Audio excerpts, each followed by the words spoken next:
오늘도 하나님이 함께 하시는 은혜가 여러분들 가운데 충만하시기를 기원합니다. 오늘은 특별히 삼위일체 주일이며 또한 평신도 주일입니다. 성삼위 하나님, 성부 하나님, 성자 예수님, 그리고 성령께서 늘 우리와 함께 하심을 믿고 감사할 수 있는 저희들이 되었으면 좋겠습니다. 성삼위 하나님께서 우리 안에 함께 하시면서 지금도 선한 역사를 이루고 계십니다. 우리에게 구원의 은총을 주셨을 뿐만 아니라 죄악된 세상을 이기며 살아가도록 함께 하신다는 것이지요. 그 하나님이 우리의 하나님이시고 그 하나님을 통해서 우리는 죄악된 세상을 이기며 살아가는 것입니다. 또한 오늘은 제42회 평신도 주일입니다. 이 주일은 모든 성도가 예수님의 제자로서 청지기로서 선교와 봉사를 통하여 안으로는 개인과 교회 성장에 이바지하고 밖으로는 사회 구원의 미랄이 되어 하나님 나라를 이루어가는데 쓰임받고자 1979년 총회 결의로 제정된 주일입니다. 하나님께서 쓰시는 일꾼은 비단 목회자만이 아닙니다. 이름도 빛도 없이 묵묵히 주님의 몸된 교회를 섬기는 평신도를 통해서도 하나님은 동일하게 일하고 계시다는 사실이지요. 교회는 목회자 혼자 열심히 한다고 부흥되는 것 아닙니다. 평신도와 목회자가 하나 되어 서로 섬기며 하나 될 때, 사랑할 때 부흥하며 성장케 될 줄로 믿습니다. 그러므로 모든 성도들은 자신이 그리스도의 일꾼이요 또한 제자임을 인식하고 예수님의 뜻을 따라 더욱 섬기며 본이 되는 일에 힘써야 할 것입니다. 우리나라 단어 가운데 군자로 끝나는 말이 참 많은 것 같습니다. 전문 분야에 뛰어난 사람을 일컬을 때 꾼이라고 합니다. 씨름꾼, 소리꾼, 장사꾼, 정치꾼, 낚시꾼, 말제주꾼, 그러한 사람들도 있고요. 또 좋지 않은 표현도 있지요. 사기꾼, 또 도박꾼, 심술꾼, 그런 말들도 있습니다. 참 다양한 그러한 꾼의 단어들이 있습니다. 여러분들은 어떻습니까? 무슨 꾼입니까? 우리 믿음의 성도들은 기도꾼, 그리고 전도꾼, 예수를 잘 믿고 순종하는 예수꾼이 되기를 소망합니다. 참 좋은 일꾼이 되기를 주님의 이름으로 축복합니다. 오늘 마태복음 9장 35절에서 38절의 말씀을 가지고 참 좋은 일꾼이라는 주제로 함께 은혜 나누기를 원합니다. 하나님이 찾으시는, 하나님이 기뻐하시는 선한 일꾼이 되어서 우리의 일생이 아름답게 쓰임받기를 소망합니다. 우리는 세상을 두 번, 세 번 거듭 살지 않습니다. 한 번 살기에 일생이라고 하지요. 그리고 우리의 연수가 70이요 강건하면 80이라고 했습니다. 짧은 인생 사는데 한 번 살다 가는 인생인데 예수 믿고 구원받아 하나님의 자녀로 아름답게 쓰임받는다면 얼마나 복된 일입니까? 오늘 말씀해 보면 예수님은 모든 도시와 마을에 두루 다니시면서 특별히 회당에 들어가서 말씀을 가르치시고 천국 복음을 전파하셨다고 했습니다. 그리고 만나는 사람들마다 삶의 문제를 해결해 주시고 특별히 질병과 아픔 가운데 있는 사람들, 약한 사람들을 고쳐 주셨습니다. 무리를 보시고 불쌍히 여기시며 그들이 목자 없는 양과 같이 고생하며 기진한 모습을 안타깝게 여기셨지요. 그리고 추수할 것은 많은데 일꾼이 적다고 하시며 추수하는 주인에게 청하여 추수할 일꾼들을 보내주소서 하라고 했습니다. 여러분, 우리는 예수 그리스도의 좋은 일꾼으로 또한 선한 정직이로서 살아가야 합니다. 그래야 하나님께서 기뻐하시고 영광을 받으신다는 사실이지요. 우리가 어떻게 해야 하나님이 기뻐하시는 참 좋은 일꾼이 될 수 있을까요? 먼저는 시대를 분별할 줄 알아야 합니다. 좋은 일꾼은 지금의 시대를 바르게 분별할 줄 안다는 거예요. 누가복음 12장 54절 이하에 보면 예수님께서 바리새인들에게 이런 말씀을 합니다. 너희가 구름이 서쪽에서 이는 것을 보면 곧 말하기를 소나기가 오리라 하나니 과연 그러하고 남풍이 불면 말하기를 심히 더우리라 하나니 과연 그러하니라. 외식하는 자여, 너희가 천지의 기상은 분간할 줄 알면서 어찌 이 시대는 분간하지 못하느냐? 또 어찌하여 옳은 것을 스스로 판단하지 아니하느냐라고 말씀하셨습니다. 지금은 어느 때입니까?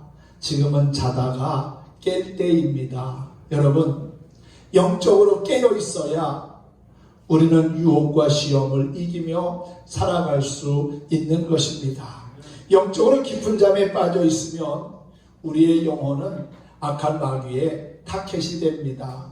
별거 아닌 거 가지고 시험에 빠지고요, 낙심하게 되고요, 좌절하게 되고요, 믿음의 길에서 떨어져 나가는 경우도 있습니다. 깨어 있어야 우리가 하나님 앞에 존귀하게 쓰임받는 겁니다. 일꾼이 잠들어 있다면 말이 됩니까? 일꾼은 늘 깨어서 언제든지 일할 수 있는 준비 자세를 갖추어야 하지요. 그러므로 영적으로 깨어 있음으로 말미암아 시대를 바르게 분별하고 하나님의 기쁨이 되는 저와 여러분이 되었으면 합니다. 또한 지금은 정신을 차리고 깨어 기도할 때입니다. 베드로전서 4장 7절을 보면은 만물의 마지막이 가까이 왔으니 그러므로 너희는 정신을 차리고 근신하여 기도하라 그랬어요. 만물의 마지막이 왔으니 놀고 먹고 마시고 즐거워하라고 하지 아니하고 근신하여 기도하라는 겁니다. 정신을 차리라고 말씀하고 있지요. 지금은 정신을 바르게 차려야 할 때입니다. 정신이 세상 것들에 취하여 죄악된 것들에 사로잡혀서 혼미한 상태에 있으면 안 됩니다. 그리고 근신하여 기도해야 합니다. 성도들이 가지고 있는 마지막 무기가 있다면 그것은 바로 기도입니다. 할렐루야. 기도로서 악한 마귀의 권세를 물리쳐야 합니다. 성령의 전신갑주는 기도로서 얻을 수 있는 것입니다. 기도만이 성도가 가진 능력이라는 사실이지요. 불가능한 것을 가능케 하는 힘도 기도의 힘입니다. 기도는 하나님이 주신 천국 열쇠와도 같습니다. 기도로서만이 하늘문을 열 수가 있고 기도만이 하나님의 마음을 움직일 수 있기 때문이라는 사실이지요. 또한 지금은 은혜 받을 때입니다. 고린도후서 6장 2절에 보면은 보라 지금은 은혜 받을 만한 때요 보라 지금은 구원의 날이로다 그랬어요. 은혜는 아무 때나 받고 싶으면 받고 받기 싫으면 그만두고 하는 것이 아닙니다. 은혜의 때에 은혜를 받아야 합니다. 은혜 받을 만한 때에 은혜 받지 못한다면 바깥 어두운 데 쫓겨나서 슬피 울며 이를 갈미 있을 것이라고 했습니다. 은혜의 때가 지나가면 하늘의 문은 닫힙니다. 말씀이 있을 때 말씀을 들어야 합니다. 마지막 때가 되면 말씀의 기근이 온다고 했습니다. 아모스서 8장 11절 이하에 보면은 여호와의 말씀이니라 보라 날이 이를지라 내가 기근을 땅에 보내리니 양식이 없어 주림이 아니요 물이 없어 가람이 아니요 여호와의 말씀을 듣지 못한 기간이라. 이 바다에서 저 바다까지 사람이 북쪽에서 동쪽으로 비틀거리며 여호와의 말씀을 구하려고 돌아다녀도 얻지 못하리니 그날의 아름다운 처녀와 젊은 남자가 다 갈아여 쓰러지리로다 그랬습니다. 사랑하는 성도 여러분, 지금은 은혜의 시대입니다. 누구든지 예수 그리스도를 구주로 믿고 죄를 회개하고 구하기만 하면 은혜를 물붓듯 부어주시는 시대라는 사실이지요. 사도행전 2장 17절에 베드로가 설교하면서 그런 얘기를 합니다. 하나님이 이르시되 말세에 내가 내 영으로 모든 육체에게 부어주리니 너희 자녀들은 예언할 것이요 너희의 젊은이들은 환상을 보고 너희의 늙은이들은 꿈을 꾸리라고 했지요. 은혜의 때에 은혜를 충만히 받고 성령을 충만히 받고 말씀이 충만하여서 하나님 앞에 아름답게 쓰임받는 참 좋은 일꾼들이 되기를 소망합니다. 또한 지금은 마지막 추수의 때입니다. 오늘 본문 말씀에 보면은 예수님께서 그런 말씀하지요. 제자들에게 추수할 것은 많되 일꾼이 적으니 그러므로 추수하는 주인에게 청하여 추수할 일꾼들을 보내어 주소서 하라고 말입니다. 요한계시록 14장 14절 말씀에도 보면은 예수님께서 이한 낫을 가지시고 추수하신다는 말씀이 나옵니다. 아주 날카로운 낫으로 추수한다는 거지요. 추수는 구원 얻은 성도들을 하늘나라로 모으는 것을 말하며 이는 곧 예수님의 재림을 뜻합니다. 사랑하는 성도 여러분, 지금은 알곡은 모아 곳간에 들이고 죽정이는 꺼지지 않는 영원한 지옥불에 던지는 마지막 심판의 때가 가까이 다가오고 있는 추수 때입니다. 알곡과 죽정이가 갈라지는 때입니다. 곡식과 가라지가 나누어지는 때입니다. 양과 염소가 구별될 때입니다. 충성된 종과 또한 불충한 종이 갈라지는 때가 되었습니다. 은혜 받은 자와 은혜 받지 못한 사람이 갈라지는 때가 되었습니다. 주님의 호령과 천사장의 소리와 하나님의 나팔 소리가 울릴 때에 하늘 곳간에 들어가는 알곡신자 참 좋은 일꾼이 되기를 주님의 이름으로 축복합니다. 우리는 무엇보다도 일꾼을 찾으시는, 일꾼을 부르시는 하나님을 만나야 합니다. 성경에 나오는 많은 위대한 하나님의 사람들은 하나님을 만나는 경험을 했습니다. 하나님이 찾으시고 하나님이 부르실 때 응답하였다는 사실이지요. 이사야 6장 8절에 보면 하나님께서 내가 누구를 보내며 누가 우리를 위하여 갈고 할 때에 이사야가 내가 여기 있습니다 하나님 나를 보내십시오라고 응답하지요. 출애굽기 3장 4절 말씀에서 하나님은 호렙산 떨기나무 불꽃 가운데서 모세를 부르셨습니다. 사무엘상 3장에서는 하나님이 어린 사무엘을 부르셨지요.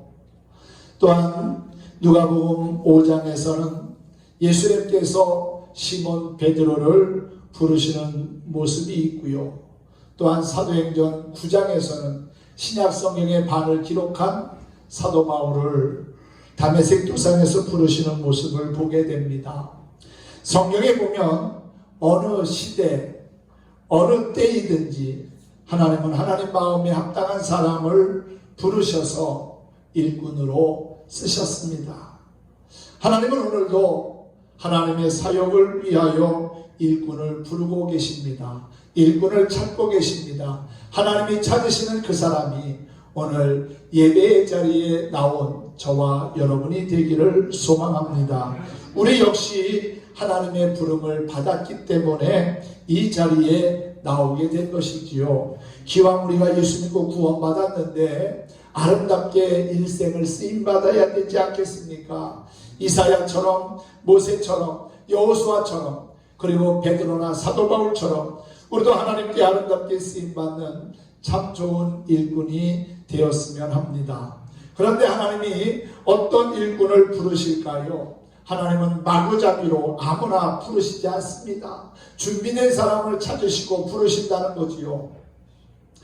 세상 직장에서도 사원을 뽑을 때 아무나 뽑습니다. 1차 시험을 보고 2차 시험도 보고 면접 시험도 치르면서 자기 회사에 꼭 필요한 직원을, 사원을 뽑지 않습니까? 하물며 하나님의 중대한 사명을 감당해야 하는 일꾼을 뽑으시는데 아무나 부르시겠습니까? 하나님은 하나님 마음에 합한 사람을 불러서 쓰십니다. 사도행전 13장 22절에 보면 내가 이새의 아들 다윗을 만나니 내 마음에 합한 사람이라 내 뜻을 다 이루게 하리라 하는 말씀이 나옵니다. 다윗이 위대한 하나님의 사람이 될 수 있었던 이유는 하나님 마음에 합한 삶을 살았기 때문입니다. 물론 실수하고 범죄하기도 했지요. 전쟁터에서 얼마나 많은 사람들을 죽였는지 모릅니다. 손에 많은 피를 묻혔습니다. 그리고 부하의 아내를 뺏기도 했습니다. 또 부하를 전쟁터에 내보내 죽게 하는 간접적인 살인죄를 범하기도 했습니다. 그럼에도 불구하고 이스라엘 역사상 그가 가장 위대한 왕이 될 수 있었던 이유, 자신의 죄된 모습을 철저히 회개했고 또한 하나님의 뜻을 따라 살기를 힘썼기 때문이라는 겁니다. 하나님 마음에 합한 삶을 살려고 끊임없이 애쓰며 노력했다는 것이지요. 그런 모습을 하나님은 귀하게 보신 겁니다. 우리가 주홍 같은 붉은 죄를 가지고 산다 할지라도, 목과 같은 검은 죄를 뒤집어 쓰고 살아간다 할지라도 죄된 것을 회개하고 하나님의 긍휼과 하나님의 용서하심을 구하며 회개하고 그리고 하나님의 마음에 합한 모습을 갖는다면 그 모습을 통해서 하나님은 선한 역사를 이루어 가실 겁니다. 하나님은 충성되고 지혜로운 사람을 부르십니다. 하나님은 믿음이 있는 사람을 부르십니다. 하나님은 기도하는 사람을 부르십니다. 그리고 하나님은 순종하는 사람을 부르십니다. 사무엘상 15장 22절에 보면 사무엘이 사울 왕에게 이런 말을 합니다. 여호와께서 번제와 다른 제사를 그 목소리 순종하는 것을 좋아하신 같이 좋아하시겠나이까? 순종이 제사보다 낫고 듣는 것이 수양의 기름보다 나으니라 고 했지요. 여러분들도 하나님의 말씀에 순종하여 이 마지막 시대에 하나님의 큰 일꾼으로 쓰임받는 참 좋은 성도가 되기를 간절히 소망합니다. 사랑과 은혜가 풍성하신 하나님은 누구에게나 구원의 기회를 똑같이 주셨습니다. 그러나 부르심에 응답하는 사람만이 구원을 받는다는 사실이지요. 누구든지 하나님의 사랑을 깨닫고 하나님께로 돌아오면 하나님은 그의 모든 죄를 사하시고 기억조차 하지 않으신다고 했습니다.